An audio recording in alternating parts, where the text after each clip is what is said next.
In this world of technology, things are ever changing, rearranging. You need someone to help you out. I know someone who can. Come and take a journey with me as we go through the land of technology.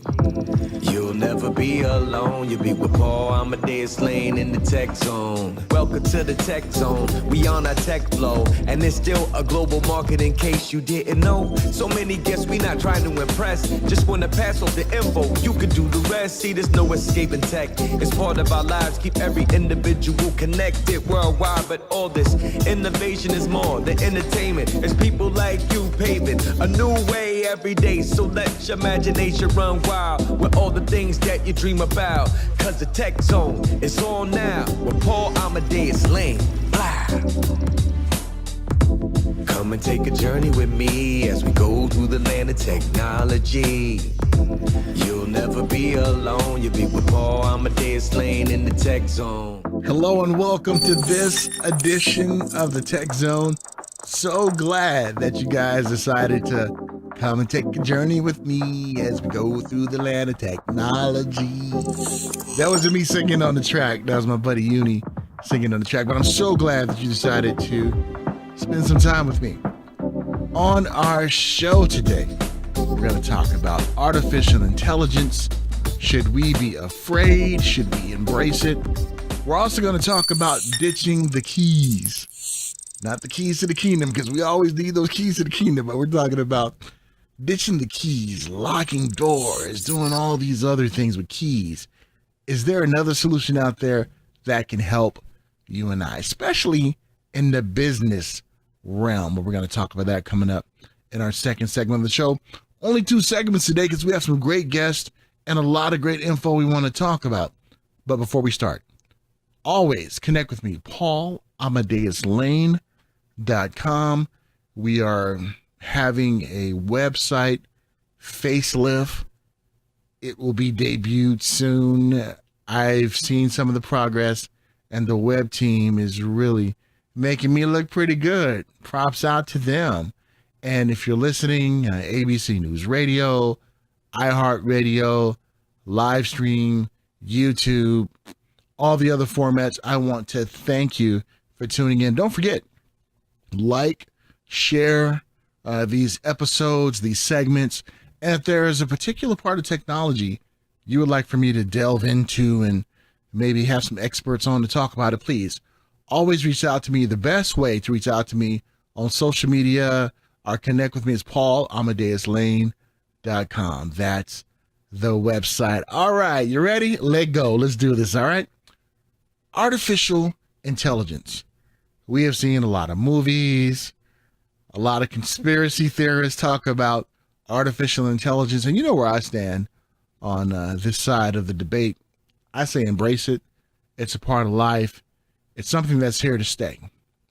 My next guest is going to talk about what AI is, how we're using it in our lives, and what his company is doing to make sure that we have the most pleasant artificial intelligence experience ever, and how they're introducing this to the educational world and beyond.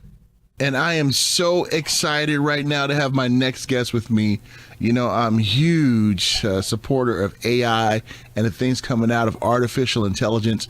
And I'm joined right now by Dr. Marcel Saucet, joining me from Paris. How you doing, Marcel? I'm really good. How about you? I'm doing fantastic. And just to let our listeners know about the California connection, you being over at the University of San Diego. So it's all about California love right now, mixed in with a little bit of love from Paris, right? Exactly, yeah. 10 years in California, I still love Paris, but I still love California. Definitely. And I'm going to go visit Marcel one day in Paris. We're going to hang out. That's what we're going to do. Exactly. Really good job. Hey, Marcel, so what I wanted to do is start our conversation off with, maybe there's ones out there who are listening for the first time or may not be aware of artificial intelligence. So you might give us an explanation of what is artificial intelligence, please? Okay, so in a couple of hours, I can do that, but I'll try to do it in 60 seconds. Let's do it. So basically right now in the world, you have two kinds of AI, of artificial intelligence. One that we're calling weak, another one that we're calling strong AI. To give you an example, have you seen the movie Terminator? Absolutely, yes. Okay, so Terminator, Schwarzenegger, is a strong AI. This kind of AI thinks by itself. So it has a consciousness, it can cry, it can understand human feelings. It's like in The Matrix too. But this kind of AI does not exist yet. Right now, what we are using and what that we are calling as an AI is the weak AI. This kind of artificial intelligence is just a giant algorithm which can calculate from a huge, an incredible huge quantity of data, which can calculate everything. Everything like all the possible moves when you are playing chess.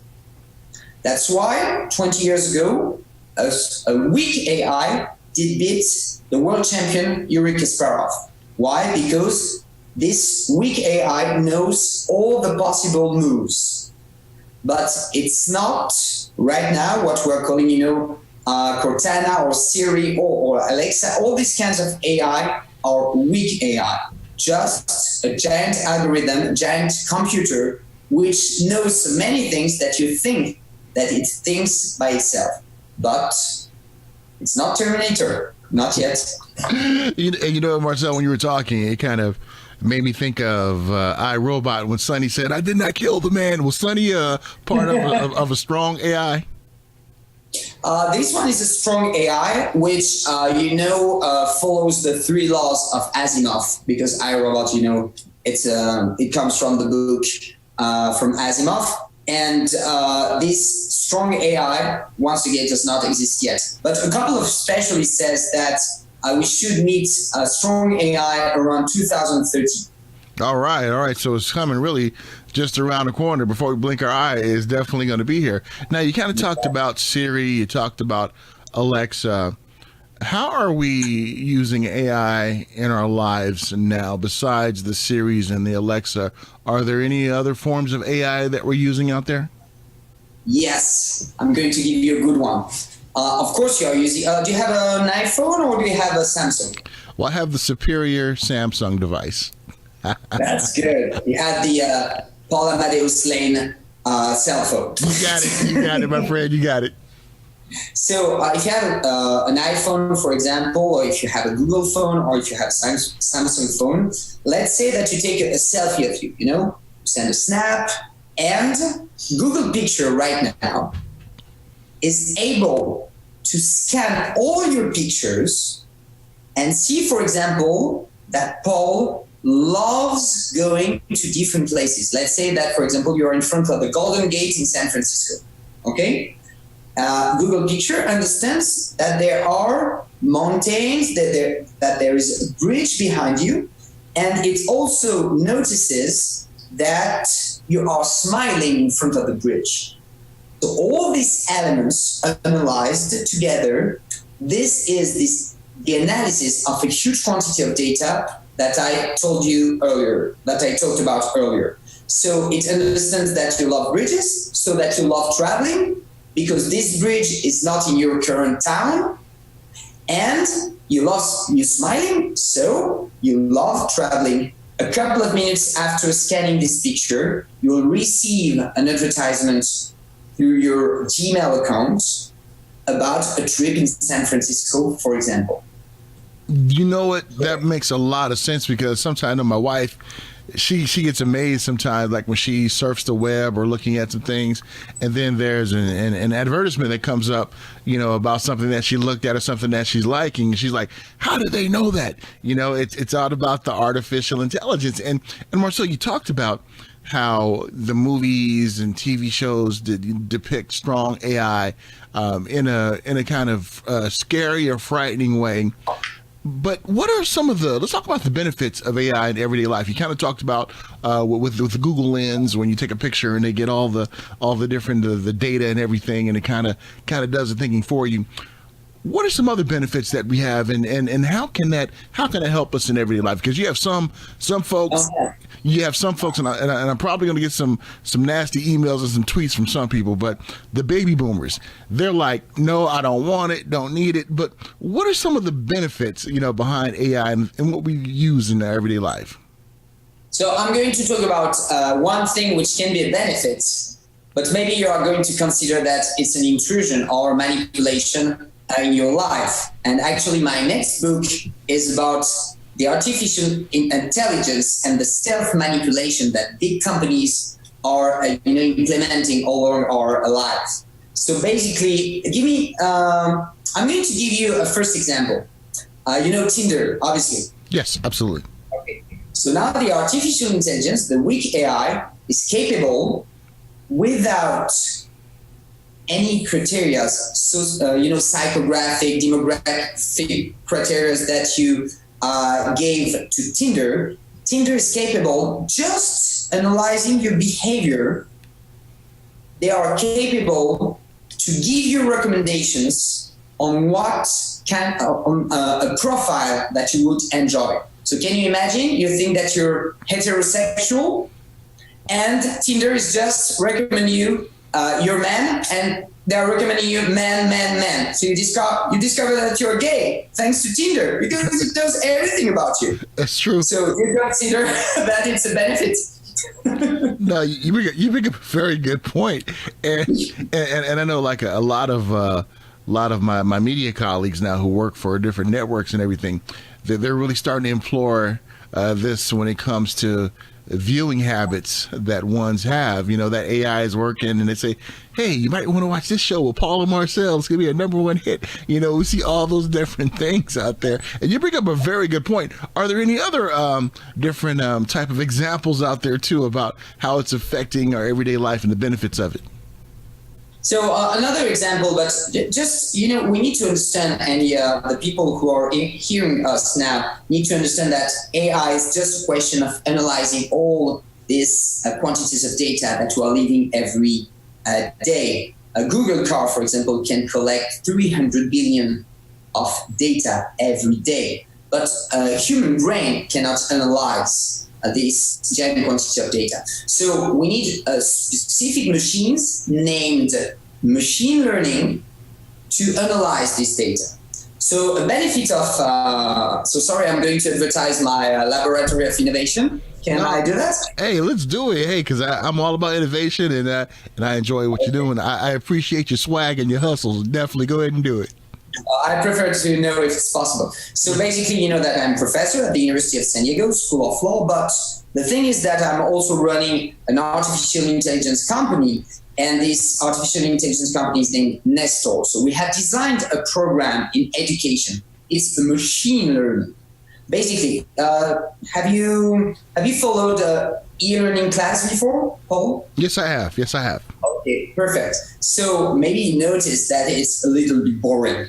Yeah. Not really exciting, right? Absolutely. So Nestor is the program the software that we designed.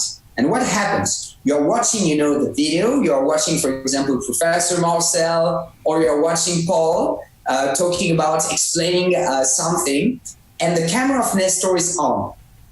And following the direction of my eyes, if they are going to the left or to the right, it means that I'm thinking about something else. Or, if I take my lip like this, it means that I'm thinking about something which is not on the screen. The facial recognition of Nestor will understand that you are not focused on the class.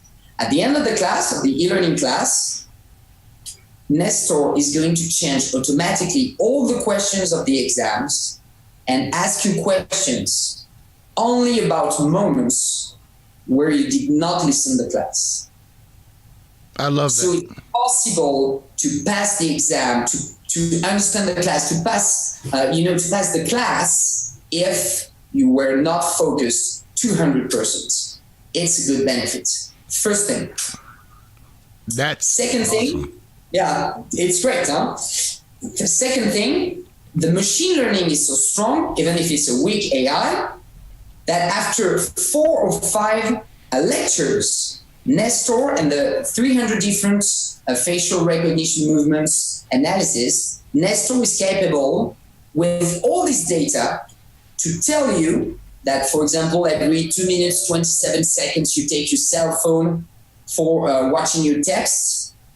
It's going to tell you in 10 seconds, normally you are going to be disconnected or you are going to be inattentive. So the machine learning can predict the future. How? It's like in the Matrix. The Oracle knows the future because she knows the past of the Matrix. She knows everything in the past of the people, all the data of everybody.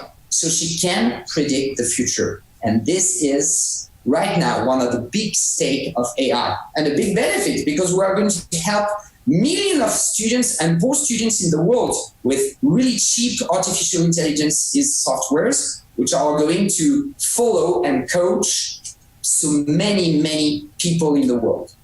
Wow. I'm like blown away. It kind of took me back to being in school when I wasn't paying attention, and I wish I had my glasses on right now, but my teacher would put her glasses down and be like, you have to pay attention. so and I like this because, let's face it, education is not cheap.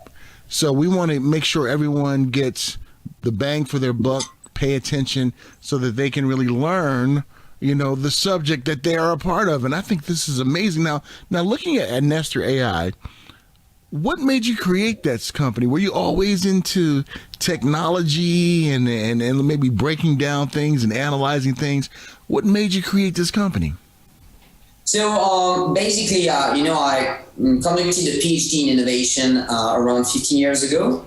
And when I moved to the US, I always thought, about innovation, about breaking the rules, but not the law. For professor in business schools and school of law, it's really important. But I started a company, and we're dealing with a lot of big companies all around the world.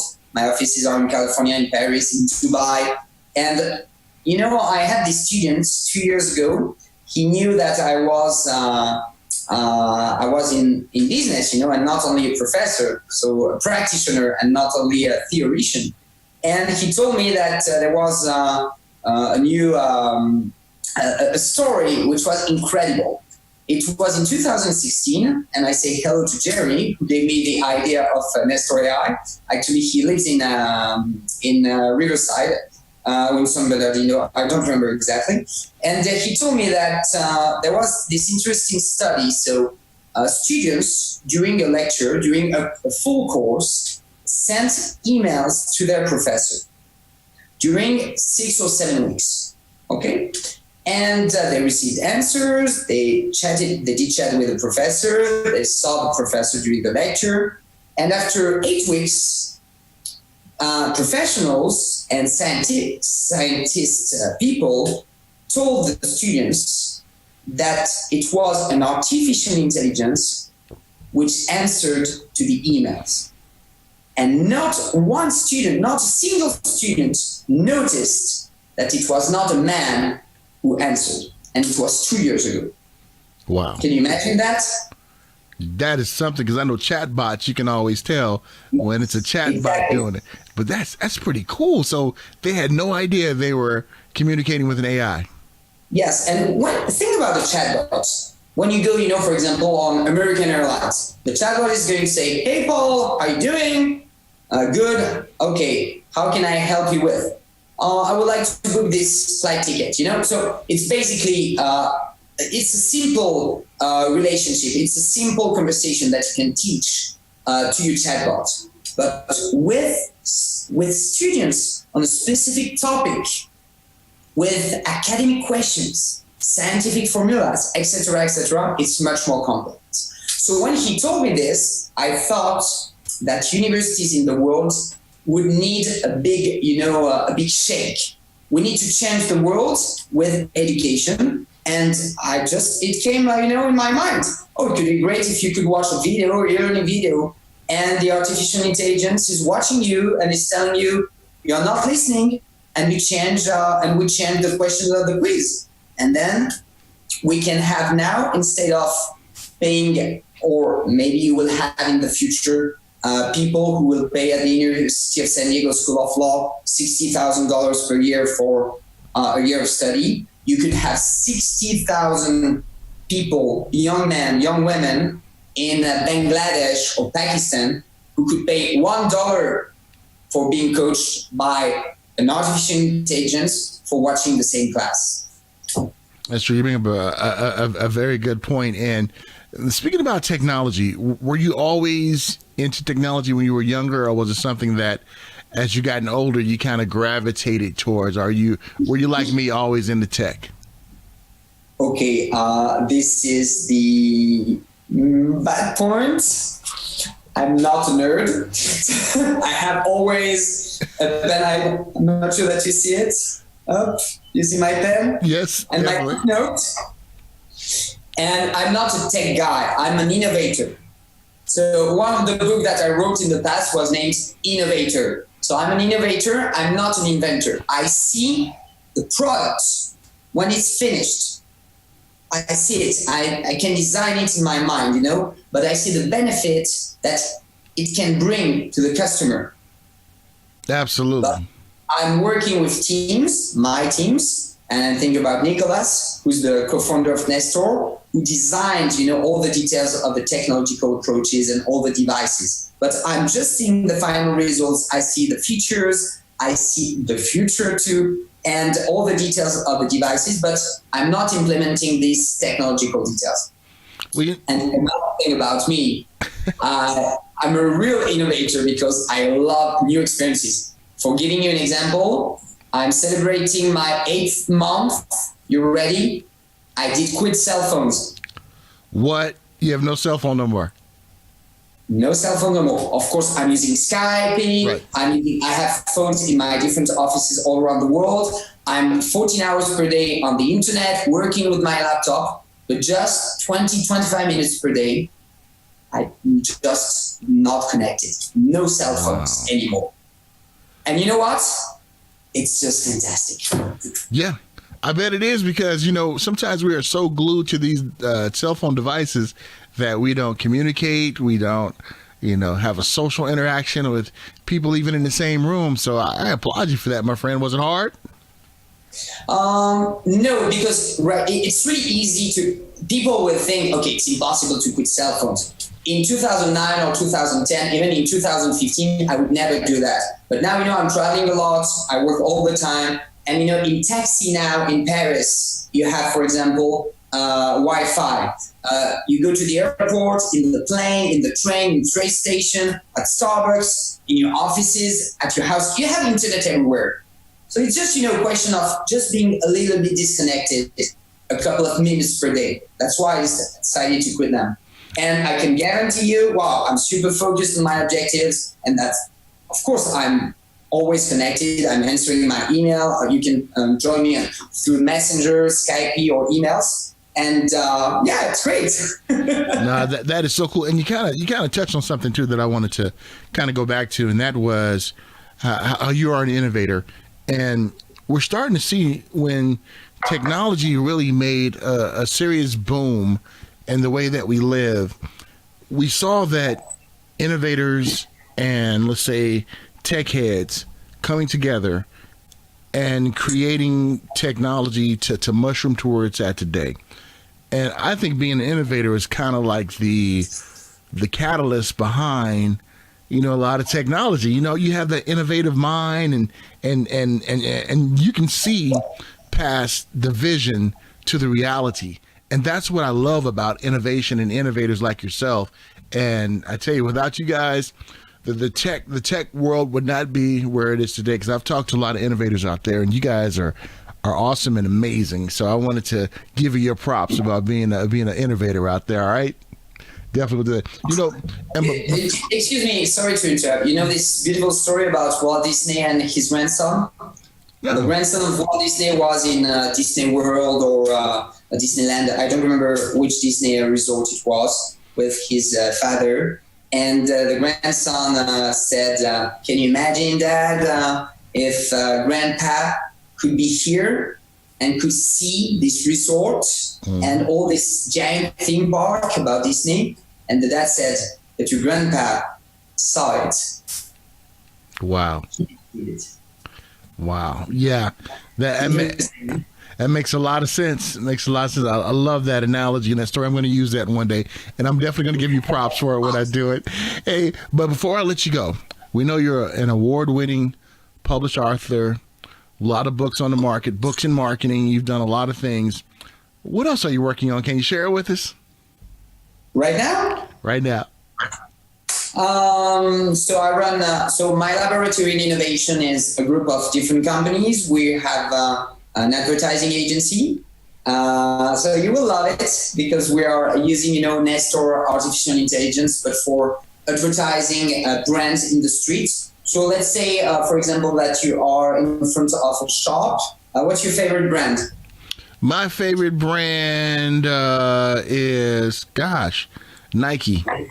Okay, perfect. So let's say that you are in an outlet or in front of the Nike store in LA, and you are walking and suddenly you hear a voice and you see a screen with a camera, a small camera and the screen with a person which is digitalized. And this screen just says, hello. So you're watching the screen.